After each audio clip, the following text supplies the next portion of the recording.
नमस्कार. एक खास संदेश सगळ्या आता जे पेरेंट्स आहेत ज्यांची मुलं 3री 4थी 5वी 6वी 7वी 8वी 9वीत आहेत. एक स्पेशल मेसेज देण्याचा प्रयत्न करतोय. आपण जेव्हा लहान होतो आपण खूप कष्ट करून मोठे झालोय. आपल्याकडे इझिली काही अवेलेबल नव्हतं. आपण अँटिना पण हे सेट करून चॅनल बघायचो. आपल्यावेळी छायागीत किंवा चित्रहार लागायचं तर आपण धावत यायचो बघायचो, कारण आपल्याला परत ते गाणं कधी मिळेल हे माहीतच नाही. आपण कॅसेट वर गाणी ऐकलीत. हे सगळं आपण केलंय. आपल्या आईवडिलांनी तर ह्याच्याहून जास्ती भयंकर कष्ट केलेत, कारण अंडर डेव्हलप कंट्री होती. आपली डेव्हलपिंग कंट्री, बट आता शहरात तरी ही डेव्हलप कंट्री झाली आहे. आजकालच्या मुलांना सगळं आयतं मिळतं ना.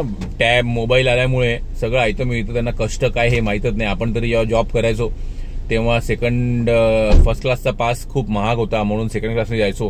तेव्हा मेट्रो काही नव्हती. आपण कसे दिवस काढलेत, कसे काय केलं हे माहीतच, हे आपल्या सगळ्यांना माहिती आहे. बट आजकालच्या मुलांना हे माहीतच नाहीये. त्यांना कष्ट काय हे माहीतच नाहीये.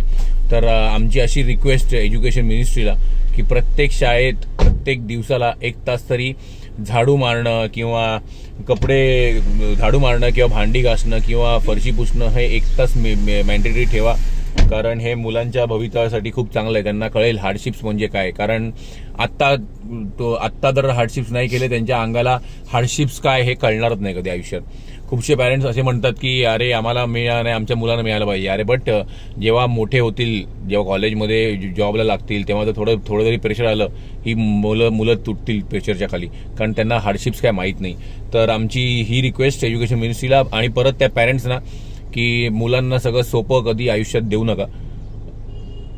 सोपं दिलं तर तुमची मुलं वॉरियर बनणार नाही, आणि वॉरियर नाही बनली तर आयुष्यात ते मोठे थोडंही प्रेशर आलं तर लगेच तुटतील. तर आमची ही रिक्वेस्ट सगळ्यांना. धन्यवाद. थँक्यू.